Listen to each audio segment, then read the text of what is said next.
नमस्ते। आज का टॉपिक है लाइकन्स। जैसा कि आप सभी जानते हैं, लाइकन क्या है? एक सिम्बायोटिक रिलेशनशिप है। सिम्बायोटिक रिलेशनशिप है किसके बीच में? आपके एल्गल कंपोनेंट प्लस आपके fungal component. Algal component as well as fungal. Algal component क्या करेगा? आपका जो जितना भी फूड नीड होगा उनको फुलफिल करने का काम करेगा। और फंगल क्या करेगा? आपको स्पेस प्रोवाइड करेगा, प्लस आपका जो रिप्रोडक्शन वाला पार्ट है वो कौन करेगा? आपका इसमें फंगल पार्ट। तो ये लाइकन क्या है? सिम्बायोटिक रिलेशनशिप है किस किसके बीच में? एल्गी और फंजाई के बीच में। यहाँ एल्गल कंपोनेंट फूड नीड को फुलफिल करने का काम करेगा और आपका fungal component space as well as जो आपका रिप्रोडक्टिव नीड होगा उन दोनों को फुलफिल करने का काम करेगा। इसके बाद में जो जितना भी आपका फंगल इन दोनों को मिला के जो स्ट्रक्चर बनता है वो कैसा रहेगा? थैलोड स्ट्रक्चर रहेगा।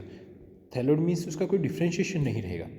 थैलोड कंपोनेंट में आप सभी जानते हैं कि जैसे क्या नहीं होता, आपका रूट, लीफ और स्टेम में डिफ्रेंशिएशन नहीं होता। जो मतलब इसका मतलब क्या है, जो फंगस है आपका क्या है, वो थैलोड स्ट्रक्चर है। मीन्स उसमें उस बॉडी का कोई जैसे जस्ट लाइक मान लो आपका बोरी है, बोरी में आपको अगर आपका वो उस तरह से उसके एजेस नहीं रहे तो आपको पता नहीं चलेगा उसका ओपनिंग किधर है।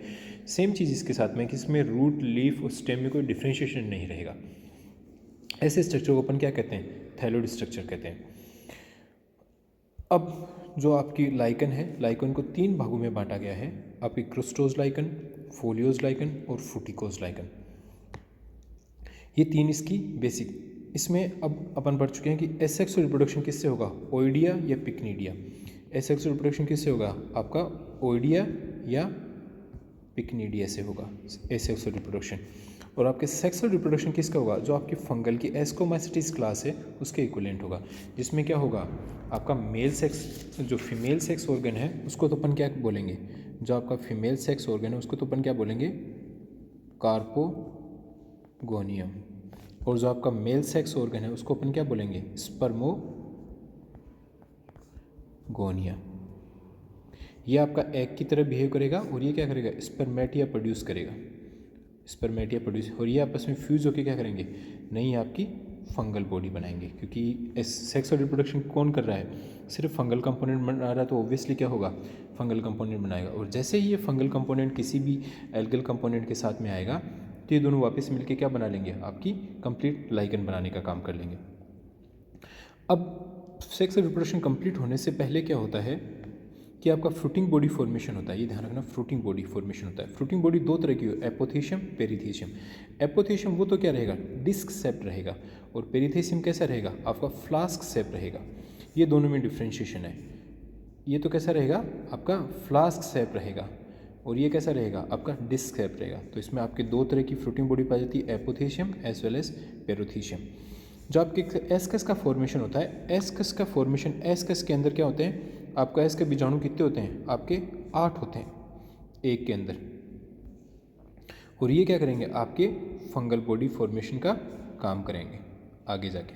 ठीक है, तो ये सिंपल सा चीज़ है कि आपके मेल सेक्स ऑर्गन को तो क्या कहा गया? स्पर्मोगोनियम। फीमेल सेक्स ऑर्गन को क्या कहा गया? कार्पोगोनियम। एसेक्सुअल रिप्रोडक्शन 2 चीज़ों से होगा, ओइडिया और पिक्निडिया। और सेक्सुअल रिप्रोडक्शन कैसे होगा? जैसे आपकी फंगल क्लास के अंदर एस्कोमाइसिटीज के अंदर हो रहा था। अब आगे चलते हैं। इसमें जो एक चीज़ और याद रखना, जो आपका एल्गल कंपोनेंट होगा, उस एल्गल कंपोनेंट आपका, और जो आपका फंगल कंपोनेंट होगा, एल्गल कंपोनेंट को तो फाइकोबायोंट कहेंगे। एल्गल कंपाउंड को क्या कहेंगे? फाइकोबायोंट करेंगे। और जो इसमें फंगल कंपोनेंट्स को क्या कहेंगे? माइकोबायोंट कहेंगे। जो आपकी सिस्टमेटिक पोजीशन के अंदर आपको क्या है, इसको 2 भागों में बांटा गया है। आपकी डिपेंड करेगा कि एल्गल कंपोनेंट तो आपका वही रहेगा, बट है ना, on the basis of fungal component इसको 2 क्लासेस में बांटा गया है, जिसको अपन सिंपल वे में कह सकते हैं एस्कोलाइकन और बेसिडियोलाइकन। मीन्स कि क्या है, अगर एस्कोमाइसिटीज क्लास होगा तो उसको अपन क्या कहेंगे? एस्कोलाइकन कहेंगे। और बेसिडियोमाइसिटीज रहेगा तो उस क्लास को अपन, उस फंगल को अपन क्या कहेंगे? बेसिडियोलाइकन कहेंगे। तो इसमें जो आपका पहला लाइकन है वो आता है एस्कोलाइकन। थैलेस का कवक घटक एस्कोमाइटिस वर्ग का होता है और इसी यहाँ पे इसको क्या कहा जाता है? एस्कोलाइकन कहा जाता है। नेक्स्ट आपका होगा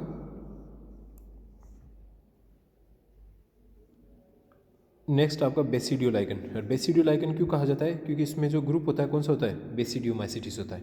ठीक है, अब इसको अलग बांटने के लिए, फर्दर बांटने के लिए उनके जो बाहरी स्ट्रक्चर होता है, आउटर स्ट्रक्चर रहेगा फंगल बॉडी का, उस फंगल बॉडी के आउटर स्ट्रक्चर के बिहाफ पे इसको 3 भागों में बांटा गया है, crustose lichen, foliose lichen, fructose lichen. आज अपन पढ़ेंगे क्रुस्टोज लाइकन। क्रुस्टोज लाइकन क्या होता है? थैलेस स्ट्रक्चर रहेगा। सबसे इंपॉर्टेंट चीज़ रहेगा, मान लो ये आपका कोई पत्थर है, इस पत्थर के ऊपर क्या रहेगा? आपकी जो ये इसके ऊपर एक लेयर की फॉर्म के ऊपर इसके ऊपर चिपका हुआ रहेगा। आपका जो लाइकन रहेगा इसके ऊपर क्या रहेगा? एक लेयर की फॉर्म में चिपका रहेगा। ये क्या रहता है? चपटा और कठोर होता है। मीन्स कि आपके ये जो नीचे वाला जो आपका स्टोन है, ये आपका क्या है? स्टोन है। और ऊपर वाला जो आपका ये ग्रीन वाला, ये क्या रिप्रेजेंट कर रहा है? आपका लाइकन को रिप्रेजेंट कर रहा है। तो मीन्स ध्यान रखने वाली बात है कि जो किसी भी स्ट्रक्चर के बाहर ये ना उसके चारों तरफ चिपका हुआ रहेगा। दूसरा क्या है? किसी भी ये सबस्ट्रेटम से क्या रहेगा? घनिष्ठ रूप से चिपका हुआ पपड़ी क्रस्ट बनाता है। क्रस्ट फॉर्मेशन की वजह से इसको क्या कहा जाता है? क्रुस्टोज लाइकन कहा जाता है। थैलस पूर्ण अथवा आंशिक रूप से अधोस्तर में उसके स्ट्रक्चर के अंदर है ना इनबिल्ट ही रहेगा। थैलस के ऊपरी स्तर सूक्ष्म पृष्ठ कोणीय क्षेत्रों में विभाजित है, जिसे एरोलेट कहते हैं। और इसी की वजह से क्या इसको एरोलेट भी कहा जाता है। अब इसके एग्जाम्पल हैं लेसीडिया है, लिकोनारो है, आपका राइजोकार्पोन है, ग्रेफिस है, हेमाटोमा है, जिसमें सबसे पहला आपका आता है लेसीडिया। लेसीडिया क्या रहेगा? ये वृक्षों की छाल या चट्टानों के ऊपर पाया जाता है। जो आपकी स्टोन होगा या फिर आपकी जो कोई भी पेड़ की जो आपका लेयर होगी उसके ऊपर बाहर पाया जाएगा। इसका थैलस क्रुस्टस के समान हरा भरा भूरा होता है, जिस पर हरे सोरिडिया पाए जाते हैं। एपोथीशिया छोटे गहरे भूरे रंग काले चपटे कॉन्वेक्स किनारे पाए जाते हैं। एक सिंपल सी चीज़ याद रखने वाली चीज़ है कि आपका ये क्या है? किसी भी पेड़ की ऊपर उसके आउटर लेयर के ऊपर पाया जाएगा, और या फिर स्टोन्स के ऊपर है ना आपकी कवरिंग के फॉर्म में पाया जाता है। इसी तरह जो राइजोकार्पोन है वो चट्टानों की पपड़ी के रूप में मिलता है। क्रुस्टोज लाइकन होगा तो इसका मतलब क्या होगा? वो क्रस्ट की फॉर्म में ही पाया जाएगा किसी भी सरफेस के ऊपर। थैलस चपटा चिकना और चमकीला पीला भूरा होता है। थैलस के किनारे काले होते हैं। जो आउटर एजेस रहेंगे वो कैसे रहेंगे? ब्लैक रहेंगे। एपोथीसिया सूक्ष्म काले जो थैलस में धसे रहते हैं। नेक्स्ट है लिकानोरा। ये चूने के पत्थर वृक्षों की छाल व कास्ट पर मिलता है। मीन्स कि आपकी जो चूना रहेगा या फिर आपकी जो पेड़ की जो बाहर किनारा रहेगा उसके ऊपर मिलेगा। थैलस चपटा हल्के से सफ़ेद दूसरे किनारे वाला होता है, जो अधोस्तर में आंशिक रूप से धसा रहता है।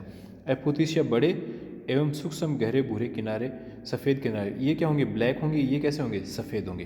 तो ये आपका आज का क्लास बेसिक्स आता है, जिसमें ये पढ़ा गया कि लाइकन्स क्या होते हैं, लाइकन्स के जनरल कैरेक्टर्स क्या होते हैं, एस्को लाइकन क्या होते हैं, बेसिडो लाइकन क्या होते हैं, फिर जो आपके क्या हैं क्रुस्टोज लाइकन्स के आपके एग्जाम्पल राइजोकार्पोन, लेसिडियन को लेके पढ़ा गया।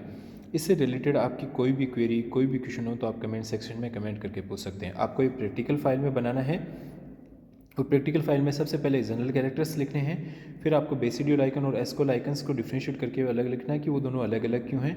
उसके बाद में क्या करना है? आपको क्रुस्टोज लाइकन को पहले बेसिक कैरेक्टर्स लिखने हैं। कैरेक्टर्स लिखने के बाद में आपके जो 3 आपके लेसिडिया राइजोकार्पोन के एग्जाम्पल देके आपको समझाया गया है, लिकानोरा, तो उनको तीनों को इसमें आपके प्रैक्टिकल फाइल में सुसज्जित डायग्राम्स के साथ में बनाना है। इससे कोई भी इससे रिलेटेड कोई भी क्वेरी हो तो आप कमेंट सेक्शन में कमेंट करके पूछ सकते हैं, या फिर आप है ना कमेंट सेक्शन में ये, अगर आपको ये इंग्लिश में चाहिए तो आप इंग्लिश में बोल सकते हैं, तो आपको इंग्लिश में मिल जाएगा। इससे रिलेटेड कोई भी क्वेरी तो आप कमेंट सेक्शन में कमेंट करके पूछ सकते हैं। Thank you.